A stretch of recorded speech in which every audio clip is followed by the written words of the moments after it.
নদীতে ফেলে দেন কোন দেশে ব্যারিস্টারি করতে এটাই তো আমার প্রশ্ন।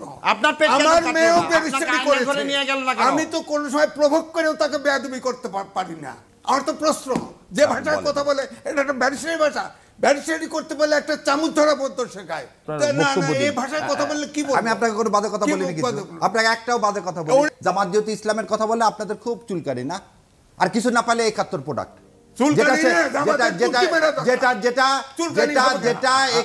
গতকাল একটি সংঘাত হয়েছে, সেই সংঘাতের বিষয়ে এখন পর্যন্ত মামলা হয়নি।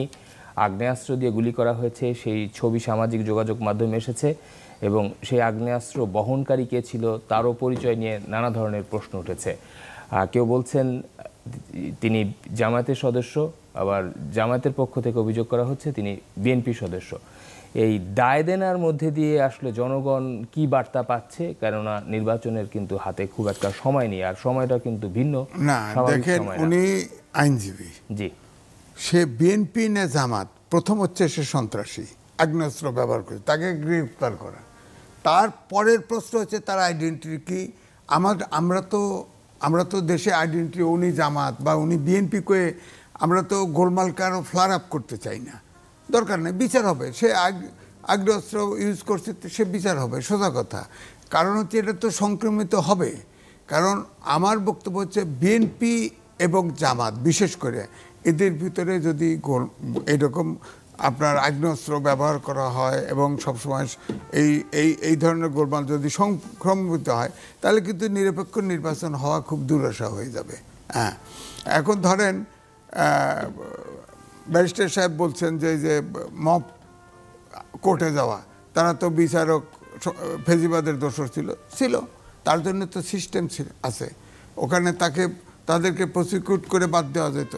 কিন্তু মব পাঠায় দিয়ে দেশে তো অস্থিরতা তৈরি করার কোনো অর্থ হয় না। তাহলে আমার পরিষ্কার বক্তব্য, আইনের মতো চলতে হবে, সরকার চুপ থাকলে চলবে না, তাহলে তো ইলেকশন হবে না। জি, ব্যারিস্টার এসএম শাহরিয়ার কবির, তার আগে আমাকে একটু মব নিয়ে কথা বলতে হবে। মব নিয়ে কথা বলতে হবে কি, জুলাইকে ধারণ করতে গেলে আপনাকে কিছু জিনিসকে, জুলাই স্বাধীনতা যুদ্ধ, আমার মুক্তির যুদ্ধ, এটাকে যেমন আমি আমার উপরে সম্মানের জায়গায় রাখবো, ওটাকে আমি কোনদিন মব বলতে পারবো না। স্বাধীনতা যুদ্ধকে মব বলতে পারবো না।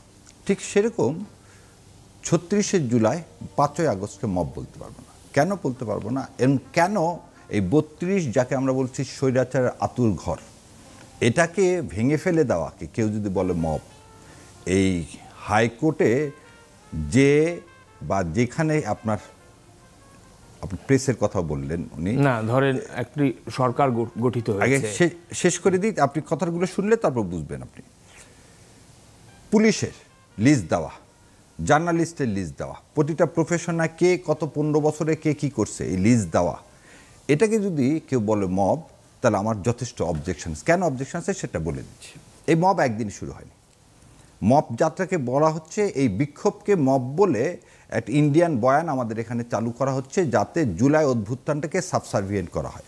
দেখেন, মবের সোর্সটা হচ্ছে শেখ মুজিব। শেখ মুজিব ৫৭ সালে পার্লামেন্টের মধ্যে, ১৯৫৭ সালে পার্লামেন্টের মধ্যে চেয়ার ছুঁড়ে মেরে ডেপুটি স্পিকার শাহেদ আলীকে মেরে ফেলে দেয়।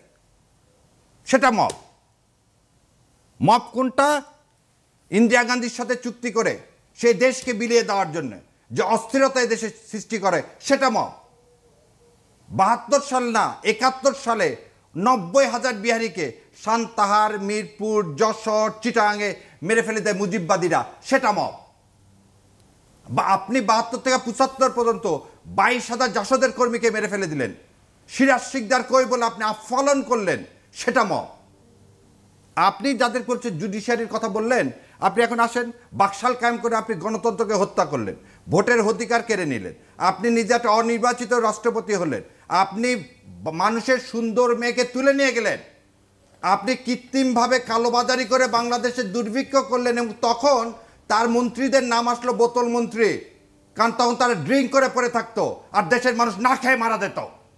দেশের মানুষ জাল দিয়ে নিজের লজ্জা নিবারণ করত, সেটা মব। ৩৬শে জুলাই মব না। তাহলে কি আমরা মব বলবো না? শাহরিয়ার ভাই, অবশ্যই বলবো। উনি যে ভাষায় কথা বলছে তাহলে ওই ঈশ্বরদীর মতো ঘটনা ঘটবে। তর্ক, আমি তো ওই তর্ক করতে চাই না। উনি বলছে 15 বছর আসতে দেয় নাই। আমি তো লাস্ট ডে পর্যন্ত টকশোতে আসছি, বারণ করে নাই তো কেউ, ভয়ে আসে নাই, ওনারা ভয়ে আসে নাই। আপনার ভাগ্য ভালো, আপনার গানা করে নিয়ে যায়নি, আর আমাদেরকে দেশ ছাড়া করছে, আমাকে নিজেকে দেশ ছাড়া করছে। আপনি এই কথা বলেন না। আপনি আজমির মতো লোককে, যে আপনি কি বলতেছেন আমাদের ভয় আসেনি, আজমির মতো লোককে তুলে নিয়ে যায়নি ভাই আজিজ ভাই, আপনি ইলিয়াসকে পেট কেটে নদীতে ফেলে দেন। কোন দেশে ব্যারিস্টারি করছে এটাই তো আমার প্রশ্ন। আপনার পেট আমার কেন মেয়েও কাটলো না? ব্যারিস্টারি আপনাকে করেছে, আইনে নিয়ে গেল না কেন? আমি তো কোন সময় প্রভোগ করেও তাকে বেয়াদবি করতে পারি না। আর সে কোথায় ব্যারিস্টারি করছে? আমার তো প্রশ্ন, যে ভাষায় কথা বলে এটা একটা ব্যারিস্টারি ভাষা। ব্যারিস্টারি করতে বলে একটা চামচ ধরা পদ্ধতি শেখায়, বেয়াদবি করতে পারে না। আমার ঘরে আমি নিজে ব্যারিস্টার জন্ম দিছি। আপনি আপনার না না, বক্তব্য এই দিন। ভাষায় কথা বললে কি বলবো? আমি আপনাকে কোনো বাজে কথা কি বলিনি, কিন্তু বাজে- আপনাকে একটাও বাজে কথা বলিনি, উনি তো অসম্মান করে কথা বলিনি। 71 সালে আমরা ইলিয়াসের কথা জামাতে বলছি। ইসলাম, শোনেন, জামাতে ইসলাম প্রাদেশিক সরকারে 4 জন মন্ত্রী ছিল, তারা সিদ্ধান্ত নিয়ে হানাদার বাহিনীকে সাহায্য করেছে, কত মা বোনকে ধরায় দিছে, কত ধ্বংস, এই কথা তো কয় না। কে ওটা কি আপনার মকসদ? আওয়ামী লীগের এমপি ছিল না তখন, মন্ত্রী হয়নি? আপনার শেখ সাহেব পাকিস্তানের কাছে টাকা নেয়নি? আপনার এই ধরনের লোকের সাথে টকশোতে ডাকেন কেন? 73 সালের যাদব 21 লোকের ফেব্রুয়ারি সাথে- আপনি 100 জন মেয়েকে আপনি রেপ করেননি মুজিববাদীরা? সে কথা বলেন না কেন? আর আপনি তো বিচার করছেন 72 সালে কোলাবরেটর এক দিয়ে তো বিচার করছেন। আপনি এক পেতে কথা বলেন, জামাতের দিয়ে, জামাত যেহেতু ইসলামের কথা বলে আপনাদের খুব চুলকারি না? আর কিছু না পালে 71 প্রোডাক্ট, চুলকানি না, জামাতের চুলকি মেরা দরকার। চুলকানি হবে না। যেটা 71 সালের প্রোডাক্টটা আপনারা সবসময় ইউজ করেন, যে কিছু থাকে না। 71 কে আন্ডারমাইন এই করে 71 সে মানে রাজাকার। হচ্ছে আপনাদের শেষ সে প্রোডাক্ট। রাজাকার, তার এই দেশে রাজনীতি আমরা করার রাজাকার। অধিকার নাই।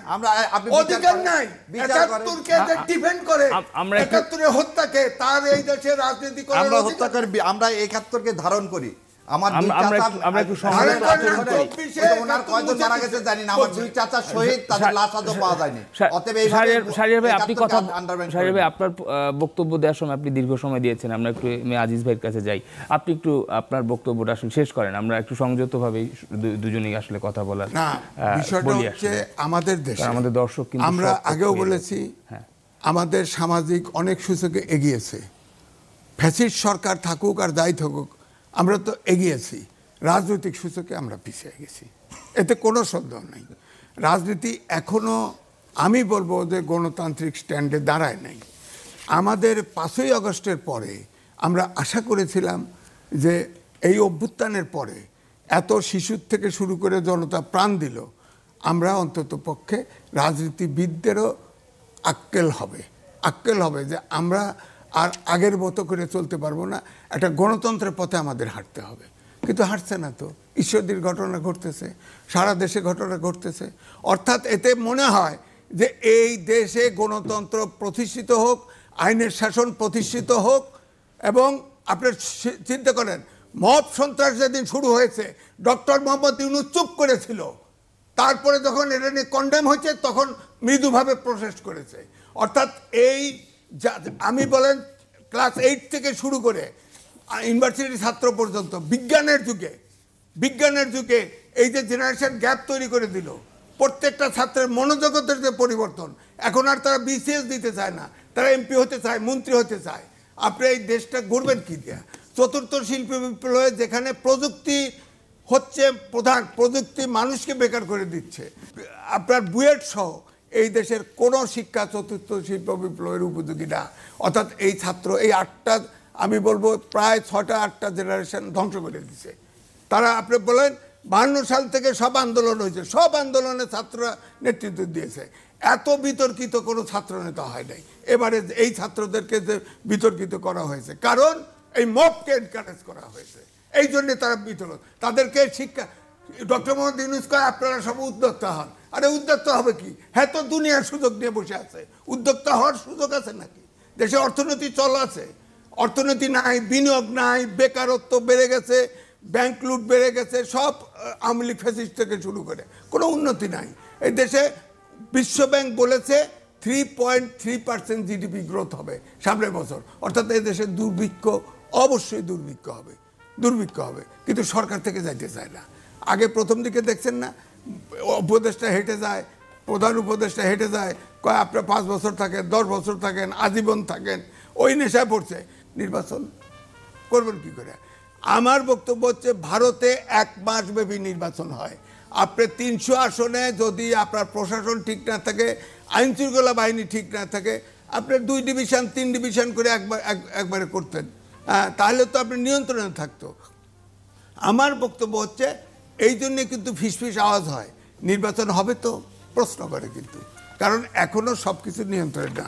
কিন্তু ইউনূস সরকার কিন্তু নির্বাচন দিতে চায়, কিন্তু অভ্যুত্থানের শক্তিগুলা কে সংসদে কত আসন বেশি পাবে এই প্রতিযোগিতায় এই হানাহানি শুরু করে দিছে। এবং নির্বাচন যদি ব্যাঘাত ঘটে, নির্বাচন যদি না হয়, নির্বাচন যদি পিছিয়ে যায়, তাহলে আমি এই সরকারদের দায়ী করব না, এই অভ্যুত্থানের এই শক্তিগুলো দায়ী।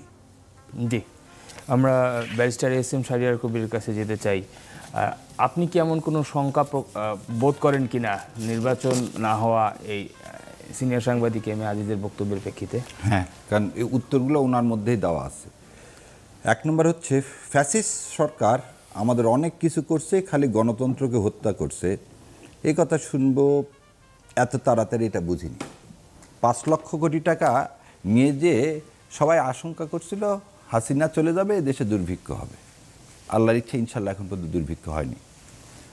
আরেকটা কথা শুনলাম যে ব্যাংক লুট, কোনো ব্যাংক লুট হয়েছে এই হাসিনা চলে যাওয়ার পর, এটাও আমার জানা নাই। 36শে জুলাইকে আবারও ভালো করে বলতে, সেটা আমার মতামত। আমি আরেকজন তো আরেকজন মতামত দিতেই পারে। আমার মতামত 36শে জুলাইকে যারা মব সন্ত্রাস বলবে, তারা ইন্ডিয়ার এজেন্ডা বাস্তবায়ন করার জন্য এদেশে আছেন।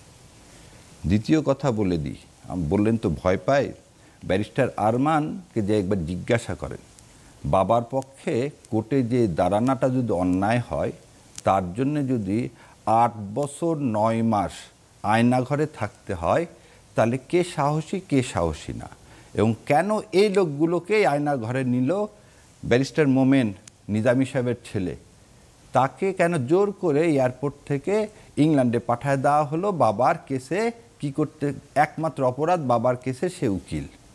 সো এই জন্যে যদি হয়ে থাকে, তারপর একটা কি, আবার অনেকে এখনই শুনলাম যে আওয়ামী লীগকে ভোটে অংশগ্রহণ করতে দিলে 4-5টা সিট পাবে। কী সমস্যা? যারা আওয়ামী লীগের পুনর্বাসন চায় তারা মুগ্ধ সাইদের রক্তের সাথে বেইমানি আপনি করতে বুঝতে পারেন নাই।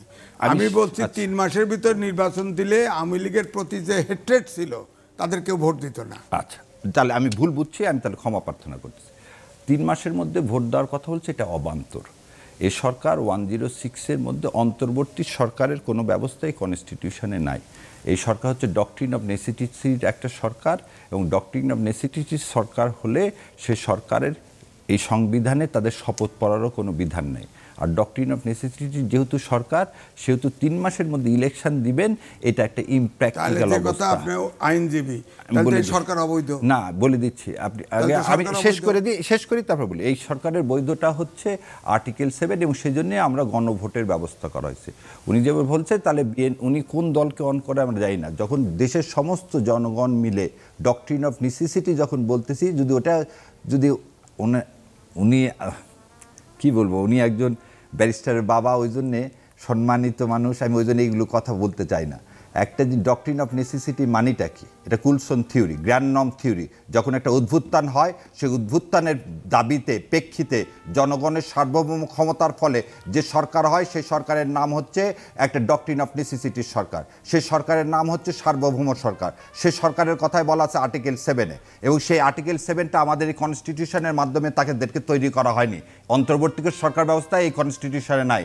এই সরকার যেভাবে চলতেছে, 2/3 অফ দ্য কনস্টিটিউশন অপারেশন করতেছে না।